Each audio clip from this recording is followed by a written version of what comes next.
Hi, how you doing? Okay, this video is about it's a it's more information about the video I did about origins. This is about the origins. So, in the other video I talk about how Egyptian things came from Sumeria and about Nimrod and the Queen Semiramis.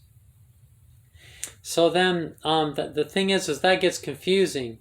If the cradle of civilization, and if the beginning of the story is in Sumeria, how does that match what we know about that we came from Africa? So it actually does match it. You just have to line up the dates. So both the Dragonfly Sutra and scientists say that 4.4 million years ago, Ardipithecus ramidus was in Africa, and then later Australopithecus afarensis. But then it wasn't until 70,000 years ago, which is much sooner, that the people the people that became the people of Sumeria and Mesopotamia, they left from Africa, so they came from Africa 70,000 years ago. So I repeat, Ardipithecus ramidus, Australopithecus afarensis. Ardipithecus ramidus is 4.4 million years ago, and only 70,000 years ago, people came out of Africa. Only a group of about 100 people, and became the people in Sumeria and Mesopotamia, same thing, later also called Babylon. So in the Dragonfly Sutra, it talks about how Adam realized that he was different than the other branches of the humans. So was Adam evolved from Ardipithecus ramidus, or Australopithecus afarensis more accurately? According to the Dragonfly Sutra, he may or may not have been. The Dragonfly Sutra doesn't attempt to know. But it does state that Adam noticed a difference between them and him. There was a difference because he was envious that they got to make babies and he was without a mate. So some aliens gave him Adam and Lilith. And then, of course, he chooses Eve and had babies with her. And then those aliens also gave Adam and Eve the knowledge of natural sacraments, which expands the mind. And in the cloud of these, he gave him the Sephirot, and he started to name himself and invent language. So according to the Dragonfly Sutra, language and naming things and mysticizing with a natural sacrament all come from Africa, with Adam and Eve, before Sumeria and before the 100 people 70,000 years ago came over there, but much later, I don't think he probably did. He did evolve from the others. Some people do. Just like evolution has it's not for sure. I don't know if you knew that, but it's not the for sure answer. Things evolve, but not like that. Species don't come out of other species. Just rather a species evolves within itself. So then the aliens gave him that language, and so this language, the first language of Adam and Eve, is the root in Africa, out of which is formed the language of Mesopotamia. So the language of Mesopotamia and Sumeria. So if you ask experts today, they say that the oldest writings and the oldest language comes from Sumeria and Mesopotamia. But in Africa, we know this is not true. And my family lived in Saudi Arabia for a long time. My dad bought a globe once, and they don't like the Persians. They got a knife and the globe, and they carved out the Persian Gulf because they don't want it to be called the Persian Gulf. They want it to be called the the Arab Gulf or whatever, you know, the Arabian Gulf. You know, like I've also lived in Utah a lot, and in Utah we see the Mormons will manipulate things. They will go in, they will change the story, manipulate things, throw things away, recut and shape and write on things. They'll do whatever it takes to make the thing that they want to be the truth look like the truth, and then they'll deny everything. Okay? So, and Arabs are definitely like that. Definitely like that. Okay? If you've studied enough ancient Egyptian archaeology, you know that there's a constant, you know, everything has to be approved by the Egyptian government, and they don't let just anything happen. They don't let just any information go. They're thinking about it from a Muslim perspective, trying to see if it's okay or if it's going to make them look bad or not. It matters. That's what kind of world we live in, okay? So they don't want to admit that the roots of the Sumerian, the Mesopotamian language, they don't want to admit that that comes from Africa, okay? So I'll leave a link in the notes of an African scholar talking about this, so you don't have to just take my word for it, okay? So these language roots left with that small group of people, maybe just 100, over to Mesopotamia from Africa, and later becomes Samaria and Babylon. Okay, so I'll leave that link to that video in the description box.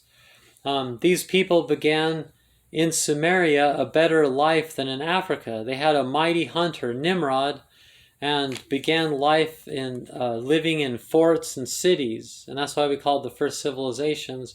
It made life safer from all the wild animals. They also had the roots of the religion of Africa, which would have evolved a bit since Adam.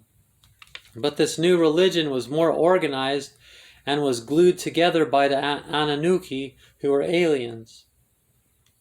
This became what we call the original religion. So the root of that coming from Africa, you know, the roots of those concepts, some of the deities, the language, and even the Kabbalah, and these things, the Sephiroth and that, came from the aliens that were instructing Adam and introducing him to the plants, and invented language and names and letters and things like that, and took that with the language. Those people took that over into there, and it matters because, you know, they didn't just come up with these things out of thin air. They had those things from Africa. Okay, but the what we call the original religion did come from Samaria, but it did have those roots. So it's kind of not the original root, isn't it? Therefore, the point of this video is that the true root is not Samaria, but Africa. We should know this, as the Bible says the Garden of Eden was in Ethiopia. So it says that in Genesis 2:13, that when it talks about the heads of the river, which would have been the Blue Nile in Ethiopia, that one of the heads was Ethiopia. Some say Cush, but that's just another name for Ethiopia. Some say Abyssinia. It's all just, there's many attempts by white people to try to make the Bible look like this white people thing. Okay, so there's lots of manipulations. The King James Version says Ethiopia, which obviously is the best choice because that's what we call it today. So the Bible is saying it's in Ethiopia, and they named the rivers Euphrates. Tigris isn't in there, but it has the river Euphrates. So it looks like Adam would have called the Blue Nile the river Euphrates, and would have named rivers Euphrates until it took him a while to realize this is what Africans have taught me. That it took them a while to realize that there's many rivers and you can't just name them all the same name, you know. But the people that came over from Africa would have named that river Euphrates after the river Euphrates, which is today called the Blue Nile. So archaeologists know that this when you do this, one great advantage is now the Bible story matches science. You know, so it's like, hello, it's obviously a modern updating. It's just putting everything back in check with all the things we've learned because of archaeology and science. So Ethiopia is the true cradle of civilization. This being said, it is also true that Egypt was strongly influenced by the religion of Sumeria and got much of its substance from Sumeria. So Sumeria returns the favor. Its roots are from Africa. I will leave a link to another video that explains who the black people were in the Bible. Only then will all this make sense and the Bible and science can be married. Remember, the Bible is not a book of science, but rather attempts to introduce the deity of the Bible, which is Yahweh, and set the stage for the deity Yahweh, which is to whom the book belongs. So in this other video that I did about how the roots of Egypt come from Mesopotamia, in there I have a link how the like in the Bible, it's because there's a competition. The Bible has to compete. For the Bible religion to exist, there had to be manipulations. The priest that wrote the Bible at the king's request, who owned the Bible from Judah, had to and I have a playlist called "Who Wrote the Bible?" a scholarly look. So we know that it was written. Because there was a competition, the pagan religion was being enforced, and there was battles, and the pagan religion would have wanted to wipe it out if it could. So it had to keep power. It had to keep, there had to be these political manipulations, or the religion would have just died out. There's like this competition.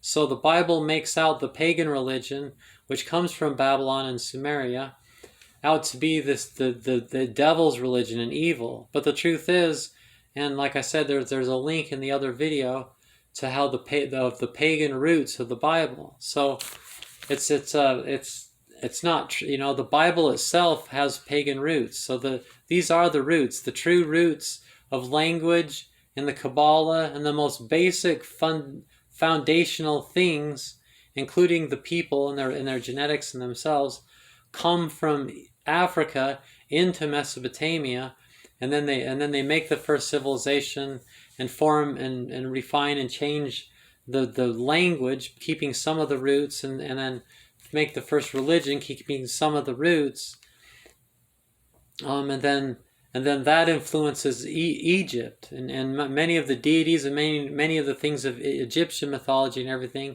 actually come from Sumeria, which is older. Even though many of those roots of that thing actually came from Africa, and Egypt is Africa. So it comes. So the root. So there's those two main areas, Mesopotamia and Egypt, and everything, language and religion, and everything kind of comes from those areas. But the oldest root is Africa, but the civilization of Babylon is huge too. So remember, the Arabs, the Muslims in Egypt and in Mesopotamia. So right now the Muslim people own Egypt, and they own what used to be Mesopotamia and Samaria, and which is the ancient city Babylon, which is by Baghdad. They own that area, and they're manipulating things to look like everything came from them, and they don't. So Europeans don't want things to look like they came from black people in Africa, but the Arabs don't want it to look like they came from black people in Africa either. So it's kind of confusing with the black Muslims. It's like, oh, well, aren't the Arabs black people? Like there are lots of black Muslims and everything, but not with a subject like this. No, they're a different people. Okay, so like I have that link. Who are the black people in the Bible? The Arabic people are from Shem, and the African people are from Ham, as was Nimrod, and this. But that's all explained by the time you watch this video and the other one, and watch all the links that I leave. And then then you get to hear scientists and archaeology. This will all make sense. You don't want to just take my word for it, but hopefully you can be impressed that probably your religion isn't as right as the Dragonfly Sutra. I don't mean to brag, but where people would laugh, Angie, you wrote the Dragonfly Sutra and founded your own religion. What a joke! But yet, meanwhile, those preachers couldn't do what I just did. Be that powerful and that in sync with science and archaeology.